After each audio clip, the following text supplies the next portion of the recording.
इस वक्त जहां पूरी दुनिया का फोकस गजा में होने वाली वॉर पर है, जिसमें हजारों बेगुनाह लोग मारे जा चुके हैं, वहीं हॉर्न ऑफ अफ्रीका के पास रेड सी में कुछ ऐसा हो रहा है जो पूरे मिडिल ईस्ट और इवन पूरी दुनिया को डिस्टेबलाइज कर सकता है। यमनी हौसियों ने इस वक्त दुनिया का सबसे स्ट्रेटेजिक पॉइंट चोक कर दिया है। पिछले 2 महीनों में 12 कंटेनर शिप्स को मिसाइल्स और ड्रोन से टारगेट किया गया है, जिसकी वजह से ग्लोबल ट्रेड बुरी तरह अफेक्ट हुआ है। इसी एग्रेशन के जवाब में अमेरिकन और ब्रिटिश नेवी ने 11 और 12 जनवरी को यमन पर जबरदस्त बम्बार्डमेंट की, जिसके जवाब में 16 जनवरी को हौसियों ने एक दफा फिर रेड सी से गुजरने वाले एक और समुद्री जहाज पर ड्रोन से अटैक किया है, जिसके बाद सिचुएशन मजीद टेंस हो गई है। असल में जब इसराइल ने गजा पर अटैक किया तो ईरान बैक्ड यमनी हौसियों ने हमास के लिए फुल सपोर्ट अनाउंस की, मगर क्योंकि यमन गजा से तकरीबन 2000 किलोमीटर दूर है तो हौसी डायरेक्टली इस वॉर का हिस्सा नहीं बन सकते थे। इसीलिए नवंबर 2023 में उन्होंने ऐलान किया कि वो रेड सी में यमन के पास से गुजरने वाली हर उस शिप पर अटैक करेंगे जो या तो इसराइल जा रही हो या फिर वो इसराइल से आ रही हो, या उस पर इसराइली फ्लैग लगा हो या उस पर कोई भी इसराइली हो। और ये अटैक्स तब तक जारी रहेंगे जब तक इसराइल गजा पर अटैक्स बंद नहीं कर देता। इन अटैक्स की वजह से ग्लोबल ट्रेड बुरी तरह डिसरप्ट हुआ है और उसकी वजह ये है कि रेड सी का ये सारा एरिया हमारी दुनिया के लिए बहुत ही ज्यादा इम्पोर्टेंट है। देखें, ग्लोबल इकोनॉमी चलाने के लिए स्मूथ ट्रेड का होना बहुत जरूरी है और हमारी दुनिया का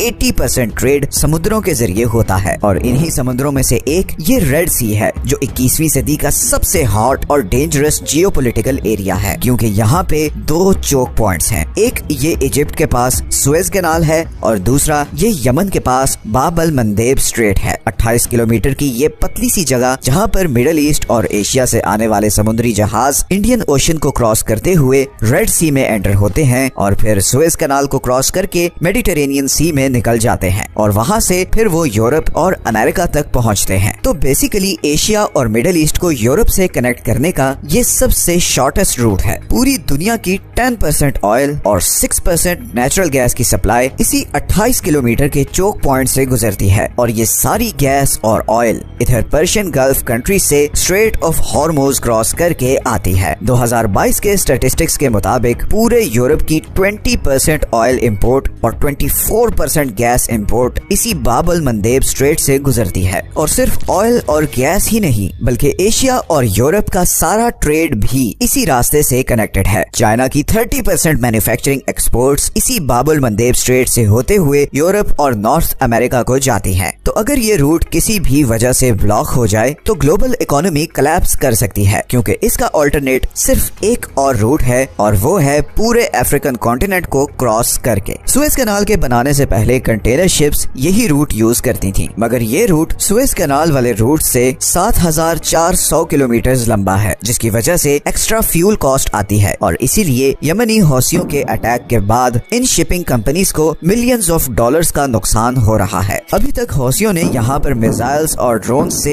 एटलीस्ट 13 कमर्शियल शिप्स को टारगेट किया है, जिसकी वजह से दुनिया की 5 बड़ी कंटेनर शिपिंग कंपनीज ने रेड सी के थ्रू अपने ऑपरेशंस बंद कर दिए हैं। इनमें डेनमार्क की मर्स्क लाइन, फ्रांस की CMA CGM, जर्मनी की हैपग, लॉयड और स्विट्जरलैंड की MSC शामिल हैं। पूरी दुनिया की 50% शिपिंग कैपेसिटी इन 5 कंपनीज के पास है और अभी रिसेंटली ब्रिटिश पेट्रोलियम ने भी रेड सी के थ्रू अपने ऑपरेशंस बंद करने का ऐलान किया है। और अगर थोड़ी और कंपनीज भी इस बॉयकॉट में शामिल हो गई तो यूरोप की ऑयल और गैस सप्लाई बहुत खतरे में पड़ जाएगी। इसी तरह शिपिंग इंडस्ट्री को एक और धचका ये भी लगा है कि इंश्योरेंस कॉस्ट्स 10 टाइम्स बढ़ गई हैं और गिवन के ऑयल टैंकर्स वैसे ही बहुत एक्सपेंसिव होते हैं तो इस प्राइस बढ़ने का असर थाउजेंड्स ऑफ डॉलर्स में आएगा। अब अमेरिका इस रूट और इसराइली शिप्स को प्रोटेक्ट करने के लिए बहुत कोशिश कर रहा है और उसने इंटरनेशनल कम्युनिटी से अपील की है कि वो उसके साथ मिलकर यमनी हौसियों के खिलाफ ऑपरेशन करें, मगर सिवाय ब्रिटेन के कोई और कंट्री यमनी हौसियों के खिलाफ ऑपरेशन में आगे नहीं आया। फ्रांस, इटली और स्पेन ने स्ट्रेट फॉरवर्ड मना कर दिया है। इजिप्ट, सऊदी अरेबिया और UAE भी इस ऑपरेशन से गायब हैं। चाइना और रशिया, जिनकी जिबूटी में मिलिट्री बेसिस हैं, वो भी अभी तक बिल्कुल खामोशी से सब कुछ देख रहे हैं। असल में पॉलिटिकल डिफरेंसेस तो एक तरफ, मगर इस न्यूट्रलिटी की एक और बहुत बड़ी वजह भी है, और वो है हौसी ड्रोन्स को रोकने की हाई कॉस्ट। वेस्टर्न नेवी के वेपन्स इतने महंगे हैं कि उनसे ये छोटे छोटे ड्रोन्स गिराना लिटरली वर्थ इट ही नहीं। मैं आपको एग्जांपल से समझाता हूँ। अभी रिसेंटली फ्रांस ने यमन का शाद ड्रोन गिराने के लिए Aster 15 surface to air missile use किया है। अब इस फ्रेंच मिसाइल की कॉस्ट $1 मिलियन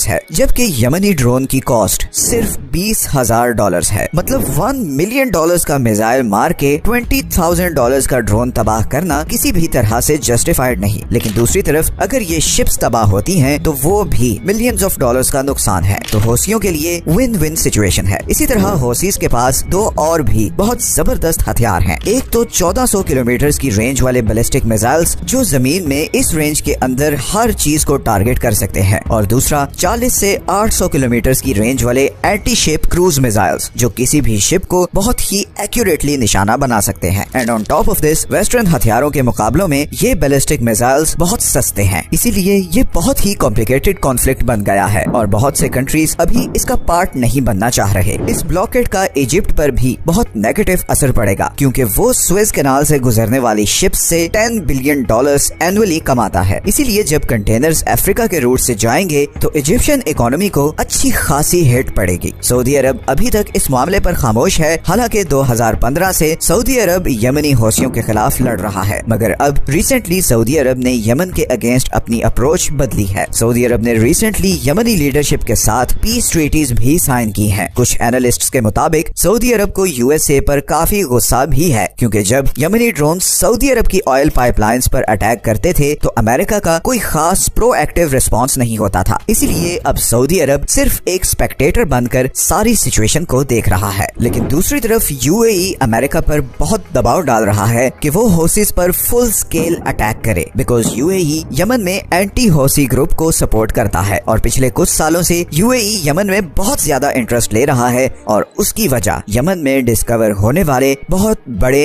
ऑयल रिजर्व्स हैं। कुछ रिपोर्ट्स के मुताबिक यमन में वेनेजुएला के बाद दुनिया के दूसरे सबसे बड़े अनटैप्ड ऑयल के रिजर्व्स हैं, और बहुत से अरब कंट्रीज नहीं चाहते कि उन रिजर्व्स का कंट्रोल हौसियों के हाथ में हो। यमनी इकोनॉमिस्ट हसन अली के मुताबिक सऊदी अरब ने यूएसए के साथ एक सीक्रेट एग्रीमेंट कर रखा है, जिसकी वजह से पिछले 30 सालों से यमन को इन ऑयल रिजर्व्स को यूटिलाइज करने से रोक कर रखा गया है। इंटरनेशनल ड्रिलिंग कंपनीज की रिसर्च के मुताबिक यमन के पास पूरे पर्शियन गल्फ से ज्यादा ऑयल के रिजर्व्स हैं। इसी तरह जनवरी 2013 में स्काई न्यूज ने रिपोर्ट किया कि यमन के पास पूरी दुनिया के 34% ऑयल के रिजर्व्स हैं, और ये सब अल जौफ प्रोविंस में है। अगर इन रिजर्व्स को यूटिलाइज किया जाए तो सऊदी अरब की ऑयल एक्सपोर्ट को बहुत बड़ा डेंट पड़ सकता है, और इसीलिए यमनी ये महसूस करते हैं कि सऊदी अरब यमन की करंट सिचुएशन में सबसे बड़ा कसूरवार है, क्योंकि उसने अपने फायदे के लिए यमन में सिविल वॉर को प्रमोट किया। लेकिन यमनियों में अब बहुत अवेयरनेस आ चुकी है। पूरी दुनिया ने उन्हें बहुत साल इग्नोर किया है, मगर अब वो मामलात को अपने हाथ में ले रहे हैं। सिर्फ चंद दिनों में बहुत सी वर्ल्ड पावर्स के हाथ पांव फूल चुके हैं, और अभी तो हौसियों ने ये भी थ्रेट किया है कि अगर इसराइल ने गजा वॉर बंद नहीं की तो वो रेड सी से गुजरने वाली सारी इंटरनेट केबल्स उड़ा देंगे, जिसके बाद एशिया और मिडिल ईस्ट की इंटरनेट कनेक्टिविटी खत्म हो जाएगी। इसीलिए मैंने वीडियो के शुरू में कहा था कि यमन दुनिया के इतने इम्पोर्टेंट पॉइंट पर है कि यहाँ होने वाली एक्टिविटीज पूरे मिडिल ईस्ट और इवन पूरी दुनिया को डिस्टेबलाइज कर सकती हैं। 2024 बहुत सी चेंजेस लाने वाला है। अभी ईरान और पाकिस्तान के बीच भी